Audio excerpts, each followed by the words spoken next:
folks, welcome back to My Kitten Reads. I'm Eleanor and this is my rather late March wrap-up. With the world as it is and getting used to working at home and all sorts of things, I've been a bit delayed in doing this video. But yes, I did read a lot in March. I read 14 things in March. I also did a lot of comfort reading, a lot of rereading. So my goals for the year are not going quite so well. Almost entirely electronic reading. But I still read 14 things. So, you know, that's good. That put me ahead of schedule, which means when my brain broke this last couple of weeks, I was already ahead of myself. So yay. Anyway, so what did I read? I started the month. Well, the thing is, by the start of the month, I'd started to run again and go to the gym. So I was using my Kindle, which I can't do anymore because the gyms are closed, but I read 2 issues of Uncanny Magazine. I read issue 28 and issue 29, which are from last year.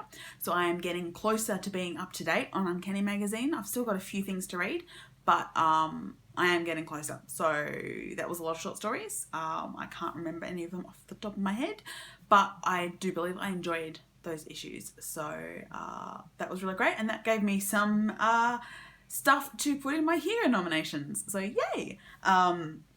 After that, I started reading some more Jane Austen variations, but some new ones as well as some old ones. So I started off with Don't Flatter Yourself by Sydney Sellier.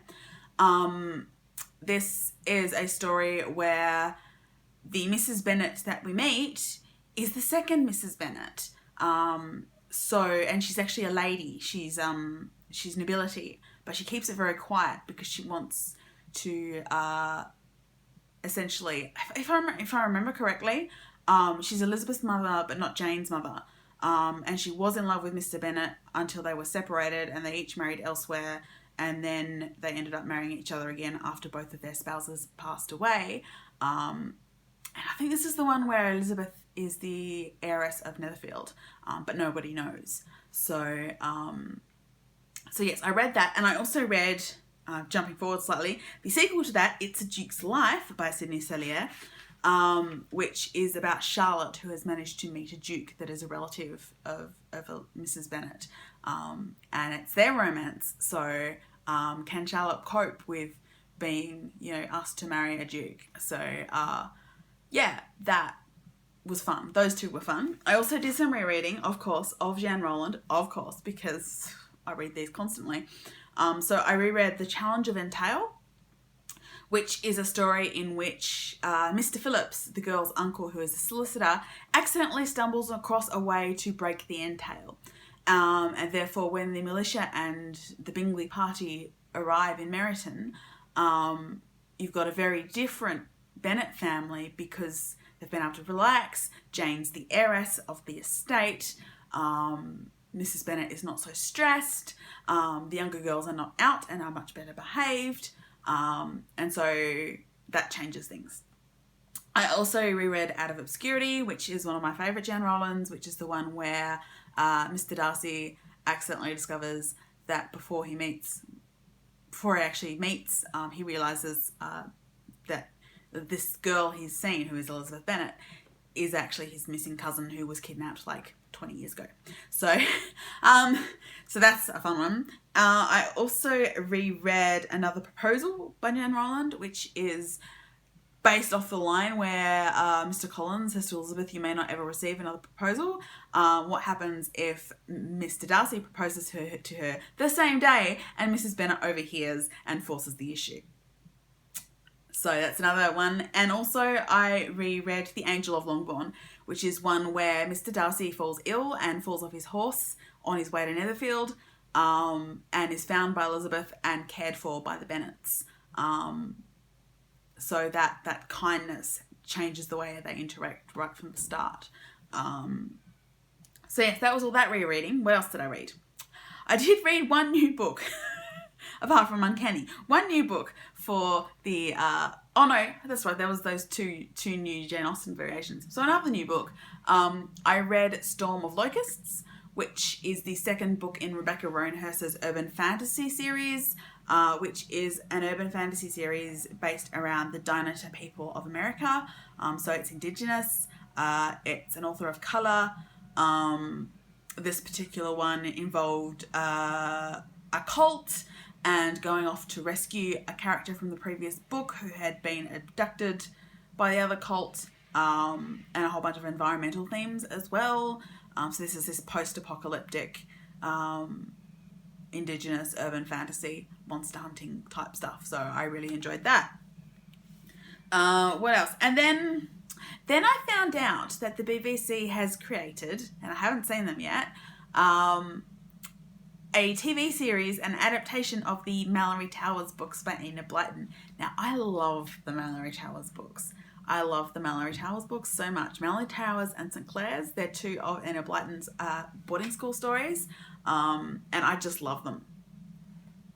So what I ended up deciding to do, since I didn't have access to, or at least legal access to the TV show, is I decided to listen to the audiobooks, which actually went quite well.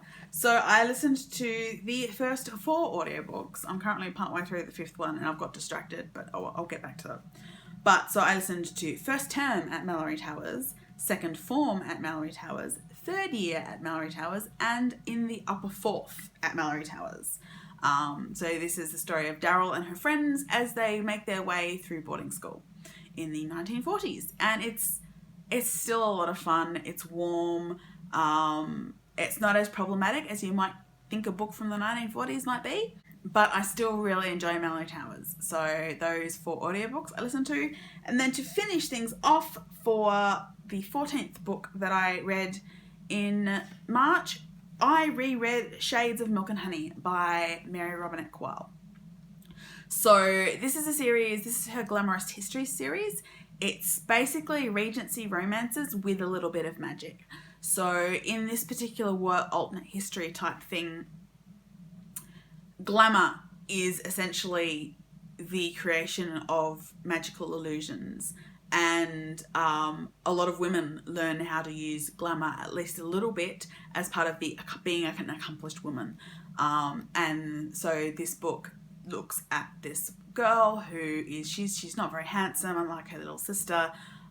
She's getting on a bit, she's close to being on the shelf, but she's very accomplished. And then this Mr. Vincent comes to the neighborhood, who's this extremely genius level accomplished glamorist, and is making a mural for one of the nobility who lives nearby, and various romantic shenanigans ensue. It's fun. It's Regency, which I love. Mary Robinette Kowal's a great writer. This rereading it, I did pick out her reference to Doctor Who. In each of the Glamorous books, there's a little reference to Doctor Who, and I picked it out this time, so that is yay. I need to reread the second book, but I never got any further than the second book. This is why I'm rereading them, because it's been so long since I read them, and it's on my list of series to finish. So I reread that, Shades of Milk and Honey. I will hopefully reread the second book very, very soon. But that was my March. So a lot of rereading, a lot of electronic reading, not much progress on my various goals for the year, but the world is in a really bad place right now. I was very, very, very, very stressed and anxious. So comfort reading, you know, it's a thing. But yes, so that was my March wrap up. Let me know down below if you've read any of those books and what you think of them. Or if you want to know any more about them, let me know and I can tell you in the comments. And I will see you all again really soon. Bye.